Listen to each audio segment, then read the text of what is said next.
Halo sahabat Elmet, selamat datang di channel Elmet Consulting.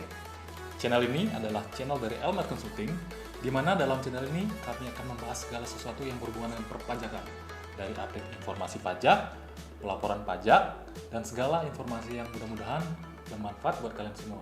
Jadi, simak terus videonya ya. Mungkin sobat ada pertanyaan, Untuk apa? penting nggak sih? Kira-kira menguntungkan nggak? Oke, sobat Elmet tidak perlu khawatir karena segala sesuatu yang kami berikan dalam video ini akan memberikan kalian Education, karena kami akan share-share video perpajakan dari teori sampai teknis pelaporannya. knowledge, karena dengan video ini kami akan memberikan kalian tambahan informasi mengenai aturan perpajakan dan update perpajakan. Pride, karena Sobat Elmet adalah pahlawan pajak untuk Indonesia kita tercinta. Jadi Sobat Elmet, jika ingin mendapatkan informasi tentang perpajakan, bisa langsung aja klik di link ini nih. Oke sahabat Elmets, jadi di video pertama ini kami akan membahas tentang topik yang sedang hangat-hangatnya nih, dan tentunya akan menarik jika kita kupas lebih lanjut. Tahun 2020 dimulai dengan awal yang kurang baik, sambut dengan wabah Corona Disease 2019 yang kita kenal sebagai COVID-19 yang sangat berdampak pada kehidupan di dunia, baik segi kesehatan dan ekonomi secara global. Pandemik ini mengakibatkan ribuan orang meninggal dan ekonomi menjadi sangat terpuruk. Banyak usaha tutup, karyawan dirumahkan, bahkan sampai di PHK. Dari sudut pandang ekonomi, khususnya di Indonesia, sebagian besar income pasti menurun. Pajak pun juga ikut turun. Boro-boro bayar pajak, hidup aja susah bro. Untuk menghadapi masalah ini, apa sih yang dilakukan oleh pemerintah? Ada baiknya itu yang kita akan bahas hari ini.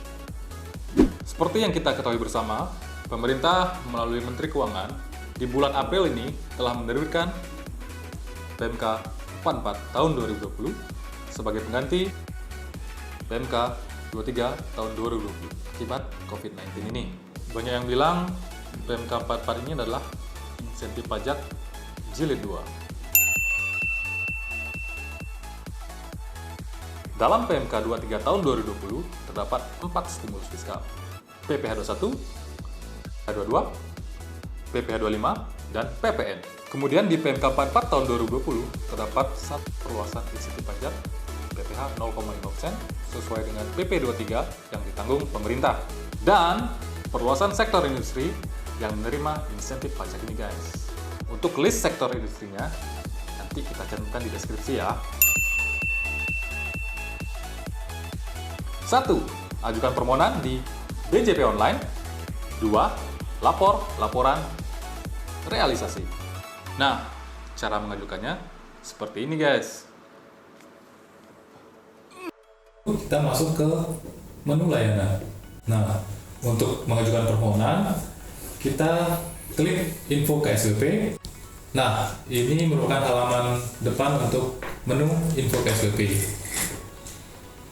Di bagian ini kita bisa memilih pengajuan fasilitas apa yang ingin kita ajukan. Kita ambil contoh untuk fasilitas PPh Pasal 1 DTP PMK 44 2020. Nah, di sini kita tinggal masukkan kode keamanan.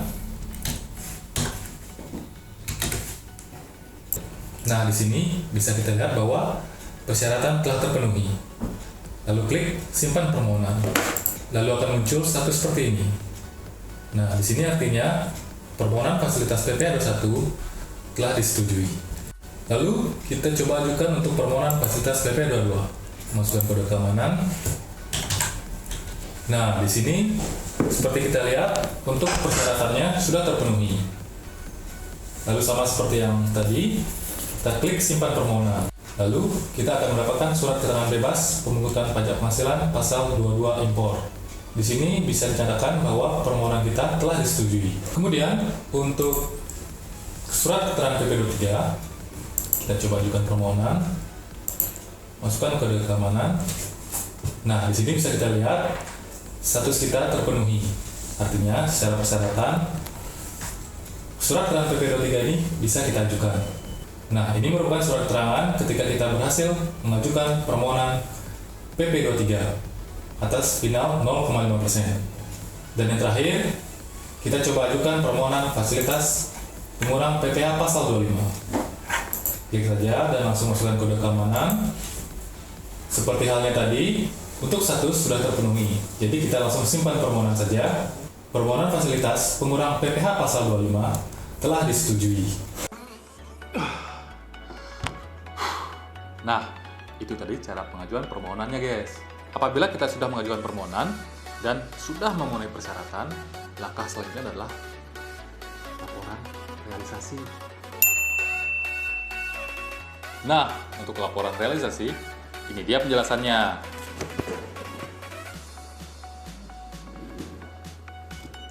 Secara sederhana, laporan realisasi pemanfaatan insentif pajak adalah laporan yang disusun dan disampaikan oleh wajib pajak yang memanfaatkan insentif PMK 44 tahun 2020. Yang melakukan pelaporan realisasi pemanfaatan insentif pajak adalah wajib pajak yang telah memenuhi persyaratan untuk mendapatkan insentif PPh pasal 21 DTP, PPh final PP23 DTP, PPh pasal 22, dan insentif PPh pasal 25. Oh, kalau PPN dia ada laporan realisasi. Ya, tidak ada pelaporan realisasi untuk pemanfaatan insentif PPN. Namun, untuk saat ini, format dan mekanisme pelaporan realisasi yang ada baru sebatas laporan realisasi untuk PPh pasal 21 DTP dan PPh final PP23 DTP. Nah, untuk PPh pasal 22 dan insentif PPh pasal 25, kita masih menunggu update-nya nih guys. Untuk PPh pasal 21 DTP dan PPh final PP23 DTP, laporan realisasi disampaikan paling lambat tanggal 20 bulan berikutnya setelah masa pajak berakhir. Jadi, misalkan sekarang adalah masa pajak Mei 2020, berarti batas akhir penyampaiannya adalah tanggal 20 Juni 2020. Untuk insentif PPh pasal 22 dan insentif PPh pasal 25 disampaikan tanggal 20 Juli 2020 untuk masa pajak April sampai dengan Juni 2020, serta tanggal 20 Oktober 2020 untuk masa pajak Juli sampai dengan September 2020.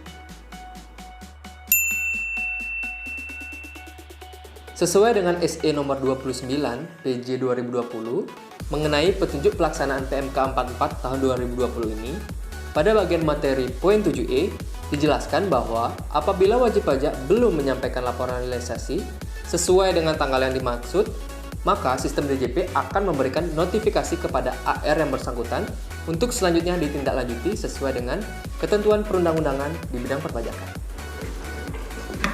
Nah, yang paling penting, bagaimana sih cara melakukan laporan realisasi ini? Untuk pelaporannya seperti ini nih. Menu laporan realisasi PMK 44 ini adalah e-reporting insentif COVID-19. Bagi wajib pajak yang dulu pernah ikut tax amnesty atau amnesti pajak, mungkin sudah pernah menggunakan e-reporting, yaitu e-reporting amnesti pajak. Menu ini ada dalam menu layanan.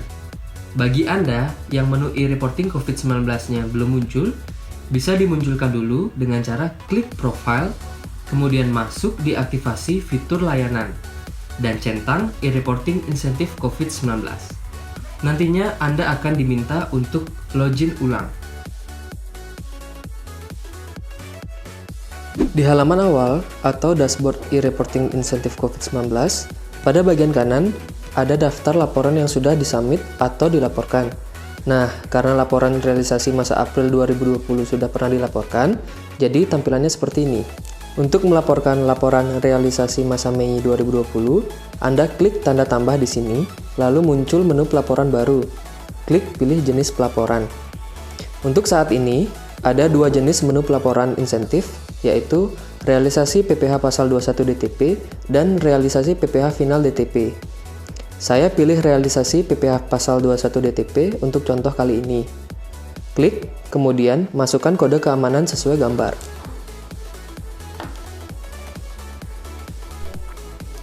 Berikutnya, pada sisi sebelah kiri, Anda dapat membaca petunjuk e-reporting insentif COVID-19 ini. Selanjutnya, download dulu format laporan realisasi PPh pasal 21 DTP versi Excel dengan mengklik link di sini. Nantinya, file ini yang perlu diisi dan diupload kembali. Sekarang kita coba isi file Excel-nya. Nah, format Excel PPh pasal 21 DTP ada 3 sheet. Pada sheet rekap, terdapat jumlah pegawai yang berhak menerima PPh pasal 21 DTP, jumlah penghasilan bruto, dan jumlah PPh pasal 21 DTP. Yang nantinya, sheet ini akan otomatis terisi jika kita sudah mengisi data pada sheet FAS 21 DTP. Pada sheet FAS 21 DTP, diisi dengan data masing-masing pegawai yang mendapatkan fasilitas insentif PPh 21. Setelah data pegawai diisi, kemudian klik tombol validasi untuk mengecek data pengisian apakah sudah benar dan sesuai dengan format DJP. Nah, pada sheet rekap akan otomatis terisi jika kita sudah mengisi data pegawai tadi. Selanjutnya, pada sheet kode billing, diisi dengan kode billing dan jumlah PPh pasal 21 DTP yang sudah dibuat sebelumnya. Kemudian, klik tombol validasi lagi. Nah, sebelum diupload, ubah dulu nama file sesuai dengan petunjuk penamaan pada menu e-reporting tadi. Terdapat format penamaan file sebagai berikut: AA, BB, CC, DD, EE, FF.xls, X. Huruf A diisi dengan NPWP, huruf B diisi dengan masa pajak awal atau Mei 05, huruf C diisi dengan masa pajak akhir atau Mei 05, huruf D diisi dengan tahun pajak atau 2020, huruf E diisi dengan kode pelaporan realisasi, kode 01 untuk laporan realisasi PPh final DTP, dan kode 02 untuk laporan realisasi PPh pasal 21 DTP. Huruf F diisi dengan kode pembetulan, kode 00 untuk laporan realisasi normal atau pertama kali. Jika nanti ada kesalahan dan ingin diganti, dapat ditulis dengan kode 01 untuk pembetulan 1. File diupload menggunakan format Excel. Pilih masa pajak yang akan dilapor. Pada kali ini adalah masa Mei 2020. Klik upload, lalu muncul notifikasi pelaporan realisasi berhasil diupload. Pada menu monitoring pelaporan, terlihat status pelaporan sedang diproses. Kita harus menunggu sampai status pelaporan berubah menjadi selesai. Kemudian, bukti lapor dapat di-download pada menu dashboard. Nah, bukti lapornya seperti ini nih. Selanjutnya, kita akan melaporkan laporan realisasi PPh final DTP. Langkahnya hampir sama seperti yang tadi. Klik tambah pada menu dashboard, kemudian pilih jenis pelaporan realisasi PPh final DTP. Lalu download format laporan realisasi PPh final DTP versi Excel. Sekarang kita coba isi file tersebut. File Excel terdiri dari dua sheet, yaitu sheet pemotong atau pemungut dan sheet lainnya.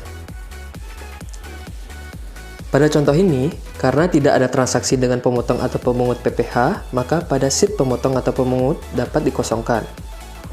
Selanjutnya, yang kita isi adalah sheet lainnya. Kita isi mulai dari nomor, lokasi usaha, NPWP, jumlah peredaran bruto, dan PPh final DTP. Jangan lupa klik tombol validasi.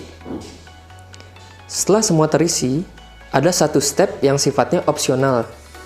Jadi, dapat digunakan atau tidak, yaitu menambahkan sheet e-billing DTP yang berisi e-billing PPh final DTP. Selanjutnya, ubah nama file Excel sesuai dengan petunjuk penamaan untuk laporan realisasi PPh final DTP. Kemudian, pilih masa pajak pelaporan dan file yang akan diupload tadi. Nah, pelaporan realisasi berhasil diupload, dan status pelaporan sedang diproses. Selanjutnya, bukti lapor dapat kita download pada menu dashboard. Dan ini adalah bukti pelaporan realisasi PPh final DTP. Nah, demikian guys info yang dapat kami sampaikan sementara untuk pemanfaatan fasilitas PMK 44 tahun 2020 dari permohonan sampai pelaporan untuk insentif PPh pasal 21 DTP dan PPh final PP23 DTP. Semoga informasi ini bisa bermanfaat bagi kalian semua, khususnya yang sudah melengkapi syarat untuk memanfaatkan fasilitas ini. Jika ada yang masih kebingungan atau ingin tambahan informasi seputar perpajakan lagi, bisa cari informasinya pada link di bawah ini. Oke, sekian dulu untuk video hari ini. Thank you for watching. See you in next video.